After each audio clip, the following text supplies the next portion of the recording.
तो जैसे हमें अभी पता चला कि शाहरुख खान की किंग मूवी इस ईयर 24 दिसंबर को रिलीज हो रही है, तो पूरे सिनेमा समाज में इस बात को लेकर खुशी की लहर दौड़ रही थी। जहां उसी के साथ विजुअल्स एंड एवरीथिंग को क्रिटिसाइज भी किया जा रहा था, मगर कुल मिला के माहौल अच्छा था। मगर फिर तभी बीच में अब इस फैंडम की बात कर लो या फिर पीआर की, कि एसआरके की किंग मूवी को डायरेक्टली कंपेयर किया जाने लगा, वो भी मार्वल की एवेंजर्स डूम्सडे से। अब I mean like seriously, are we seriously going to do this?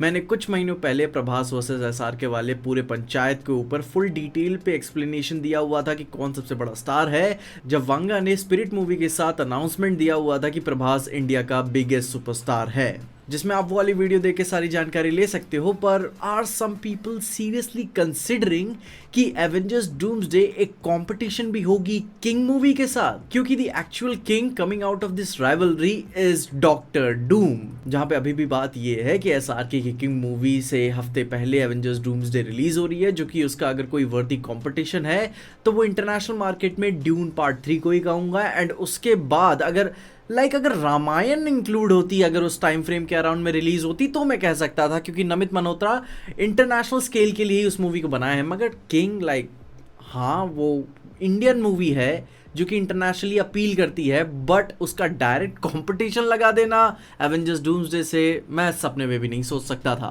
जैसे फिर लेकर बाहर गांव में ड्यून और डूम्सडे को मिलाकर ड्यूम्सडे नाम से प्रचलित चर्चाएं तो चल रही हैं। And in my understanding, considering Doomsday like Barbenheimer event actually में defeats the purpose of the actual pop culture contrasting difference. जहां भी सीधे सिंपल शब्दों में बोलूंगा कि किंग एवेंजर्स डूम्सडे का कंपटीशन नहीं है दूर दूर तक। जहां वो अपने शाहरुख खान ग्लोबल स्टार हैं, बट कंसिडरिंग एक average Bollywood mass masala entertainer movie जो अपने पिछले और अपने आने वाले 10 सालों में सबसे बड़ी सुपर हीरो मूवी से कंपीट कर रही है, उससे कंपटीशन के लाइन में भी लेकर जाना आप दूर दूर तक नहीं देख सकते।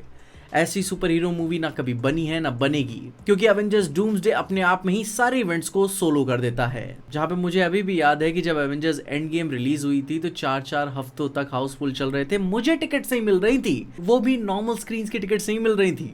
वहां जब आप अपने एसआरके की मूवी से इसे कंपेयर करोगे तो ये डॉक्टर डूम की ही तौहीन है। लेकिन यहाँ पे एक इंटरेस्टिंग सी बात ये हो सकती है कि इंडियन मूवी थिएटर्स और मूवीज के लिए एवेंजर्स डूम्सडे दुनिया की सबसे बड़ी मूवी होगी, पर इंडिया में अभी भी अगर कोई स्ट्रॉन्ग होल्ड बना के रखा है तो वो है शाहरुख खान। जहां अब अगर डिज्नी अपनी पिछली एवेंजर्स मूवीज का ट्रैक रिकॉर्ड दिखाकर बड़ी स्क्रीन को बैक तो कर ही सकता है, तो वहीं एसआरके की पिछली जो भी हमें मूवीज देखने को मिली हैं कोविड के बाद, तो एक अनब्रेकेबल फोर्स की तरह एसआरके नजर आए हैं, जहां पे वो गारंटी करते हैं कि उनकी पिक्चर चलेगी, पैसा कमाएगी, इट्स रिटन आउट देयर। तो इसको लेकर यहाँ पे मूवी स्क्रीन्स को लेकर इंडिया में शाहरुख खान के पास बहुत ही सारा इन्फ्लुएंस है, सालों की रीच है, तो उनकी पिक्चरों को बहुत ज़्यादा स्क्रीन्स मिलेंगी हफ्ते भर बाद भी, जिसकी वजह से एवेंजर्स डूम्सडे के रिलीज के बाद एक हफ्ते के बाद काफ़ी हैवी कट से हमें किंग को स्क्रीन्स मिलते हुए देखने को मिलेंगी। पर आप भी ये बात सोच के देखो, डिज्नी भी कोई कम मूवीज प्रमोट नहीं करता है इंडिया में। रूसो ब्रदर्स पिछले कई सालों से इंडिया इंडिया चिल्ला रहे हैं, और अगर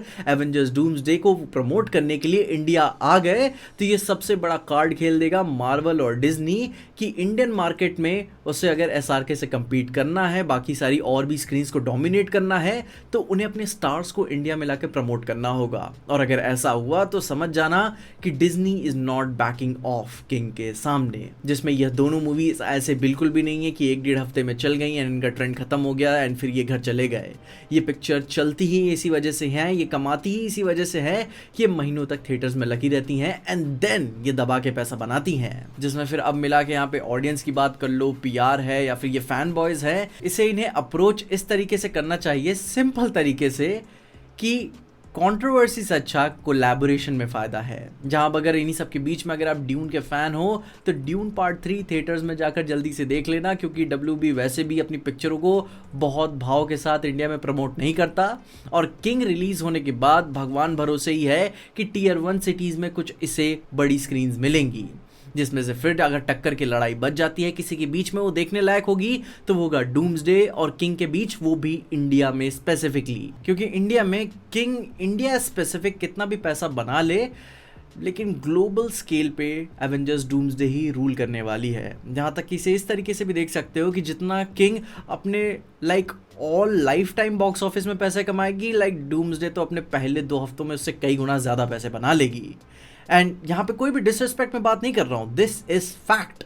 एंड अगर डूम्सडे और ड्यून पार्ट 3 को इंटरनेशनली अगर हम ड्यून्सडे नाम से सेलिब्रेट कर सकते हैं, तो इंडियन स्पेसिफिक रीजन में भी हम इसे किंग्स डे नाम से भी प्रचलित तो कर ही सकते हैं, क्योंकि we all love movies and लड़ना ही क्यों है, पैसे बचाएंगे सब देखने जाएंगे। जिसमें अभी भी ये बात मान के चली जा सकती है कि एसआरके की किंग डिले हो सकती है, चांसेस बहुत ही स्लिम है इस बात को लेकर, लेकिन ये भी आसार हैं। जहाँ पे फिर यह बात तो तय है कि ड्यून पार्ट 3 तो बहुत ही ज़्यादा काम नहीं करने वाली एवेंजर्स डूम्सडे के सामने, चाहे इंडिया हो या फिर इंटरनेशनल। पर यहाँ पे ये बात मैं यकीन से कह सकता हूँ कि मार्वल का नॉस्टैल्जिया अपनी जगह पे है, पर एसआरके का इंडियन ऑडियंस के एक ब्रॉडर स्पेक्ट्रम से कनेक्ट अपनी जगह पे एग्जिस्ट करता है। तो इधर इन लॉन्ग टर्म भारत में किंग ऑल टाइम में डूम्सडे से ज़्यादा पैसा बना सकती है, एंड वो बात देखने लायक भी होगी। लेकिन अगर इंटरनेशनली बात करें तो भाई RDJ, iron man, doctor Doom, Avengers, भाई ये भी कोई छोटी मोटी मूवी नहीं है। अगर फाइट हो रही है तो ये लेजेंडरी होगी एंड डायरेक्टली ये मार्वल के फ्यूचर को इन्फ्लुएंस भी करेगी। तो ये मूवी तो ये कितनी इंपॉर्टेंट मूवी बन जाती है। लोग स्कूल से कॉलेज में चले गए, कॉलेज से जॉब में चले गए, एक बहुत ही बड़ा टाइम फ्रेम वाले लोग हैं जो अभी भी मार्वल के रिवाइवल का इंतजार कर रहे हैं। तो इन दोनों मूवीज में इंडियन नॉस्टैल्जिया के हिसाब से भी एवेंजर्स डूम्सडे कोई हल्की पिक्चर नहीं है। एंड अगर कोई डिजर्विंग बंदा है जो इंडिया में एवेंजर्स डूम्सडे के सामने ऐसे खड़ा हो सकता है इंडियन मार्केट में लड़ने के लिए, तो वो शाहरुख खान ही है अपनी किंग मूवी के साथ। आई मीन वही ही कर सकता है, ही Shahrukh Khan for a reason. जहाँ पे अब मैं यहाँ पे तो उनको क्रेडिट दूंगा, the rivalry will be legendary, भले ही वो 1 हफ्ते बाद ही क्यों ना हमें देखने को मिले। लेकिन भूलना मत, अगर आप थोड़ा सा पीछे हट के देखोगे तो एवेंजर्स डूम्सडे स्टैंड टॉल, वो भी माइल्स के डिफरेंस से। वो जो बाहुबली का गोल्डन मूर्ति वाला सीन नहीं होता कि यहाँ एक बहुत ही बड़ी मूर्ति खड़ी होती है पर पीछे उससे भी बड़ी और मूर्ति खड़ी होती है बाहुबली की, ये यहाँ पे एवेंजर्स डूम्सडे ऐसे एग्जिस्ट करता है। एंड फॉर श्योर दोनों मूवीज 1 हफ्ते के रिलीज गैप के बावजूद एक दूसरे पे बहुत ही बड़ा डेंट मारेंगी, पर चलेंगी वही जो ऑडियंस का दिल जीतेंगी। जहाँ पे अभी तो भाई दोनों मूवीज एक ही फॉर्मूला के साथ वापस आ रही हैं, तो इधर ऐसा कुछ नया होने वाला है, ऐसा कॉन्वर्सेशन भी इसमें नहीं इंसर्ट कर सकते। बाकी इसके अलावा आप बताओ कि आप पर्सनली किसको सपोर्ट करते हो। मैं तो भाई मूवी पगलू हूँ, मैं तो सब देखने जाऊँगा। बाकी कुल मिला के मैं यही मानता हूँ वी आर रेटिंग गुड। आप अपने ओपिनियंस में कमेंट से ज़रूर बताना और तब तक के लिए देखते रहना पीजे एक्सप्लेन।